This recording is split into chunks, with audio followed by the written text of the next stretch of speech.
이 밤에 우리에게 주신 하나님의 말씀은 신약성경 마태복음 4장 12절에서 17절까지의 말씀입니다.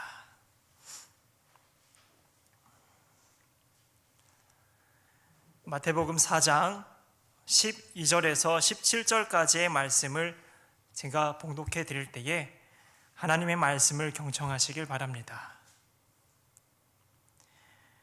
예수께서 요한이 잡혔음을 들으시고 갈릴리로 물러가셨다가 나사렛을 떠나 스불론과 납달리 지경 해변에 있는 가버나움에 가서 사시니 이는 선지자 이사야를 통하여 하신 말씀을 이루려 하심이라 일렀으되 스불론 땅과 납달리 땅과 요단강 저편 해변 길과 이방의 갈릴리여 흑암에 앉은 백성이 큰 빛을 보았고 사망의 땅과 그늘에 앉은 자들에게 빛이 빛이었도다 하였느니라.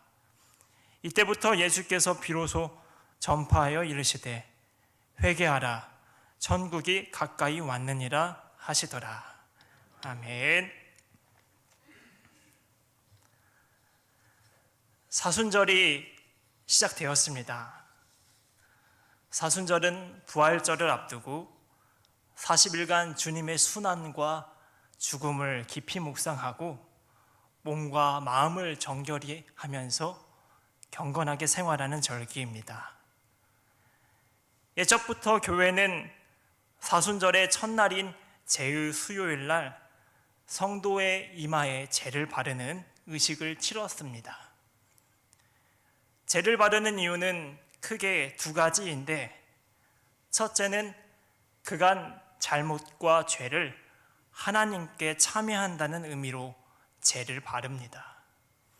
구약 성경 욥기, 다니엘, 에레미야, 요나 등 거기서 보면은 자신의 죄를 참회하고 용서를 받고자 할 때 제를 사용하는 모습을 볼 수가 있습니다.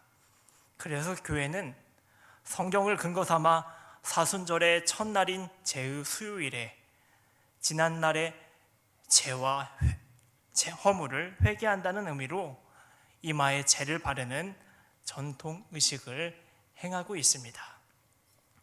사순절의 시작을 하나님 앞에서 회개로 시작하는 겁니다.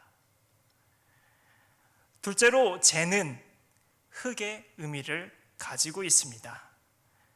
제의 수요일 날 이마에 제를 바를 때 창세기 3장 19절 너는 흙이니 흙으로 돌아갈 것이라 이 말씀을 읽어줍니다. 이 의식을 통해 성도는 자신이 창조주 하나님께 지음받은 피조물임을 다시 한번 확인하고 때가 되면 죽음에 이르게 되지만 예수 그리스도를 통해 영원한 생명을 얻게 됨을 기억하는 것입니다. 그러며 앞으로의 인생을 세상의 유한한 영예와 물질에 사로잡히지 않고 오직 하나님을 위해 살겠노라 고백하며 사순절의 여정을 걸어가는 것입니다. 사순절의 첫걸음을 뗀 여러분의 마음은 어떻습니까? 어떤 준비가 되어 있으십니까? 오늘 말씀을 들을 때 제의 수요일의 의미를 잘 기억하며 어떤 마음과 행동을 실천해야 할지 헤아려 보시기를 바랍니다. 마태복음 4장은 예수님께서 성령에 이끌려 광야에서 40일간 금식하며 마귀에게 시험을 받는 내용으로 시작됩니다. 오랜 시간 금식하신 예수님은 배가 고파 기운이 하나도 없는 상태였습니다. 조용히 기도하기도 힘들 만큼 몸의 한계에 이른 바로 그때 저 멀리서 마귀가 실실 웃으며 다가왔습니다. 바로 지금이 곧 있으면 시작될 예수님의 사역을 망칠 수 있는 절호의 기회였기 때문입니다. 예수님을 잘 알고 있었던 마귀는 갖은 꾀를 내어 신중히 3번의 질문을 시작합니다. 네가 만일 하나님의 아들이거든 명하여 이 돌들로 떡덩이가 되게 하라. 네가 만일 하나님의 아들이거든 성전 꼭대기에서 뛰어내려라. 하나님의 아들을 천사들이 내려와서 보호해 주지 않겠느냐. 내게 엎드려 경배하라. 그러면 내가 천하 만국과 영광을 너에게 주리라. 이렇게 3가지 시험이었습니다. 사실 예수님께 이 시험은 어려울 것이 전혀 없었습니다. 우리가 성경에서 보았듯이 얼마든지 돌을 떡으로 만들 수 있는 하나님의 아들이기 때문입니다. 그러나 예수님은 마귀의 마음을 간파하고 있었습니다. 이 시험의 핵심은 능력을 보여서 하나님 아들임을 증명하느냐 마느냐가 아닌 마귀가 하라는 대로 그의 뜻을 따르는 것이 마귀의 은밀한 속셈이었음을 간파하고 있었습니다. 들통이 난 마귀는 급히 세상적인 유혹을 해봅니다. 세상의 영예와 물질을 그 영광을 다 주겠다고 말합니다. 그러나 예수님은 조금의 망설임 없이 단박하게 마지막 시험도 이겨내며 마귀를 물리치십니다. 마귀의 계략과 뜻을 행하지 않고 끝까지 하나님의 뜻을 따르는 지조 있는 예수님의 모습에서 하나님 아들로서의 위용을 은은하게 느낄 수 있습니다. 마침 이 내용의 끝인 마태복음 4장 11절은 그것에 확신을 더해주듯이 이렇게 기록되어 있습니다. 이에 마귀는 예수를 떠나고 천사들이 나와서 수종드니라. 마귀를 이기고 천사들이 나와 수종드는 모습으로 예수님이 하나님의 아들이심을 마태복음은 결론 내어 정리하고 있습니다. 그리고 오늘 우리가 함께 읽은 본문, 하나님의 아들 예수 그리스도는 이제 이 본문에서 본격적인 사역을 시작합니다. 마태복음은 그 첫 사역지가 가버나움이라고 소개합니다. 이곳을 첫 사역지로 정한 이유는 성경에 기록된 선지자 이사야의 말씀을 이루기 위해서 곧 흑암과 사망과 그늘 아래 앉아있는 가버나움 사람들에게 빛을 비추기 위해서라고 말씀하고 있습니다.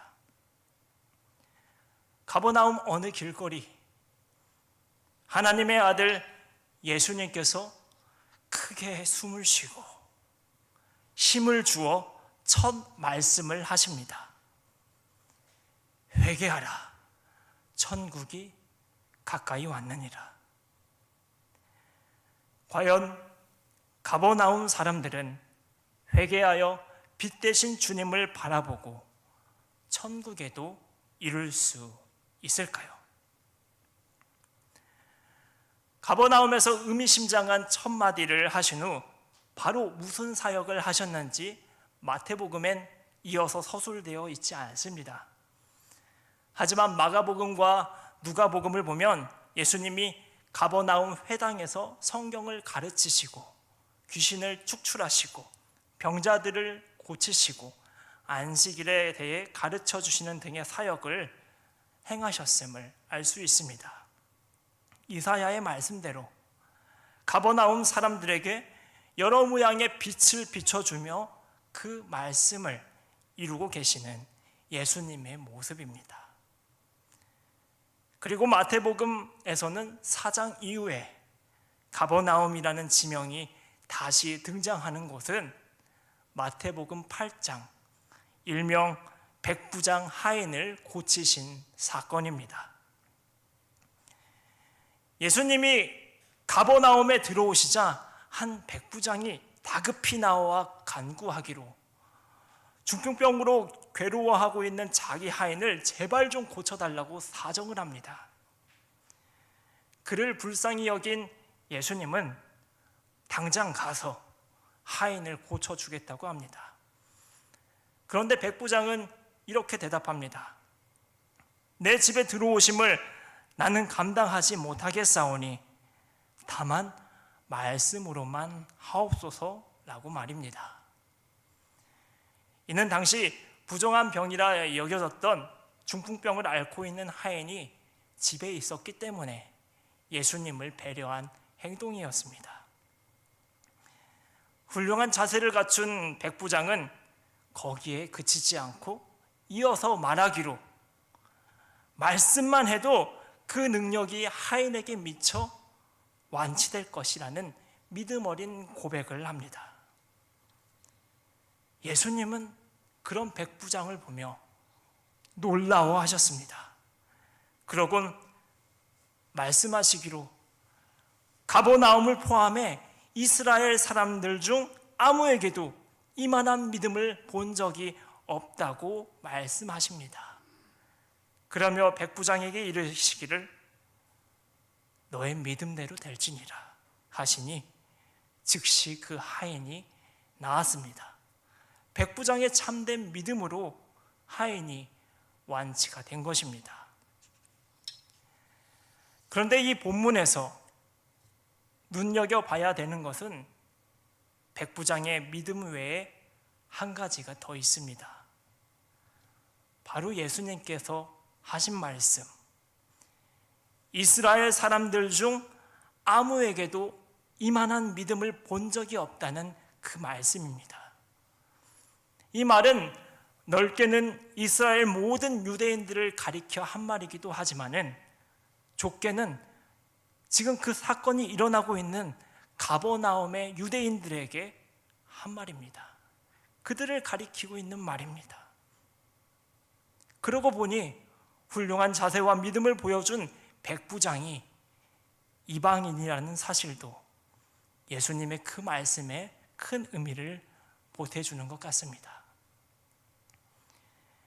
예수님께서는 가버나움에서 백부장의 하인뿐만이 아닌 곳곳에 사람들을 찾아다니며 병을 고쳐주고 귀신을 축출하고 성경과 안식일에 대한 귀한 가르침을 제공해 주셨습니다.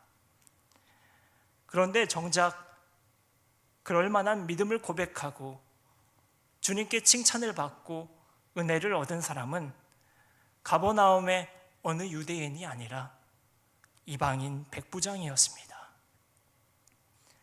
분명 가버나움엔 원주민인 유대인들이 더 많이 살았을 텐데 어쩌다 이런 꼴이 되었을까요? 이 문제의 단서를 예수님께서 가버나움에서 하신 첫 말씀, 회개하라 천국이 가까이 왔느니라 에서 헤아려 볼 수 있겠습니다. 다시 말해 가버나움의 유대인들이 이전의 죄와 허물을 회개하지 않았기 때문에 예수님의 놀라운 사역을 경험하고도 믿음에 이르지 못한 것입니다. 유대인으로서의 선민의식과 자존심을 내려놓고 율법과 전통이라는 옛것을 버리고 의로운 척하지 말고 조금 수치스럽더라도 부끄럽더라도 지난 죄들을 참회하며 새 부대에 새 것을 담았어야 했는데 그것을 부어주시는 주님을 따라 나섰어야 했는데 가버나움 유대인 중엔 그러는 자 아무도 없었습니다.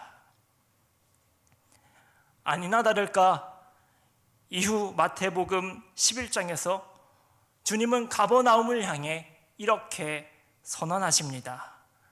마태복음 11장 23절, 24절 말씀을 제가 읽어드리겠습니다. 가버나움아, 네가 하늘에까지 높아지겠느냐? 음부에까지 낮아지리라. 네게 행한 모든 권능을 소돔에서 행하였더라면 그 성이 오늘까지 있었으리라. 내가 너희에게 이르노니 심판날에 소돔 땅이 너보다 견디기 쉬우리라 하시니라. 가버나움은 히브리어로 크파르나움이라 말합니다. 이는 나훔의 마을이라는 뜻입니다. 다시 말해 우리말로 번역된 가버는 마을이라는 뜻이고 나훔은 나훔이라는 것입니다. 그런데 여기서 나훔이라는 단어가 참 흥미롭습니다. 완전히 반대되는 두 가지의 뜻을 갖고 있는 동음이어이기 때문입니다. 시편 23편에서 주의 지팡이와 막대기가 나를 안위하시나이다 할 때 사용된 안위라는 이 단어가 히브리어로 나훔입니다. 안위란 마음을 위로하고 몸을 편안하게 한다는 것이니 이 첫째 의미를 함축해서 정리해 본다면 가버나움을 위로의 마을이라 말할 수 있겠습니다. 그런데 나움의 둘째 의미는 정반대입니다. 노아가 등장하는 창세기 6장 초반에 하나님께서 사람의 죄악이 세상에 가득한 것을 보시고 땅 위에 사람 지으셨음을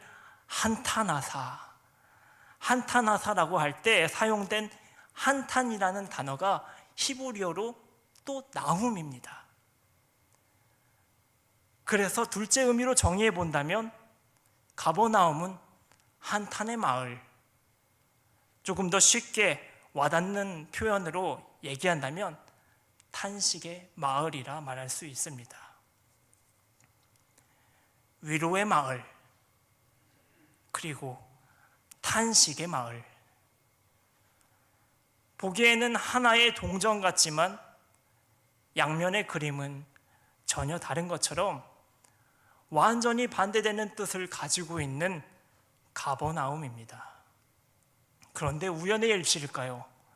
오늘 우리는 성경을 통해 서로 다른 이 두 가지의 의미가 실제로 구현되어 버린 가버나움의 모습을 보았습니다.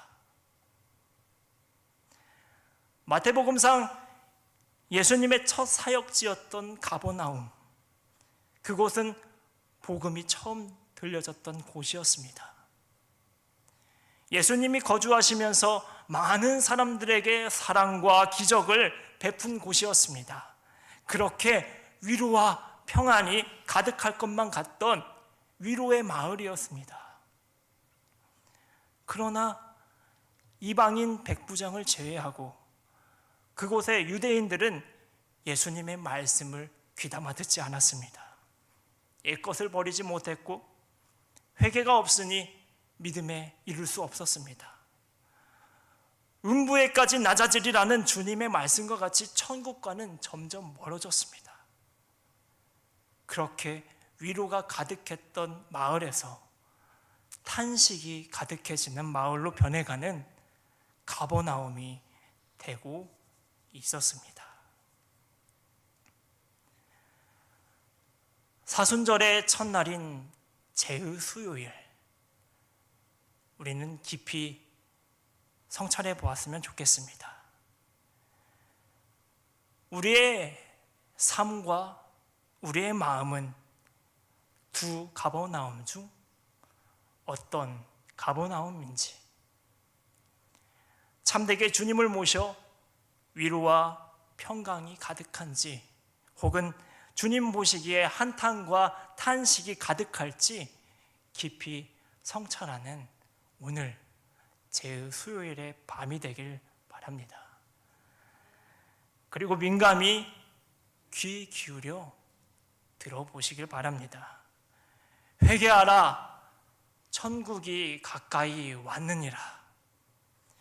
2000년 전 그날 가버나움에서 말씀하신 주님의 그 음성이 오늘 우리에게 어떤 회개를 요구하고 계시는지 주님의 그 음성을 귀 기울여 들어보시길 바랍니다. 기도하겠습니다.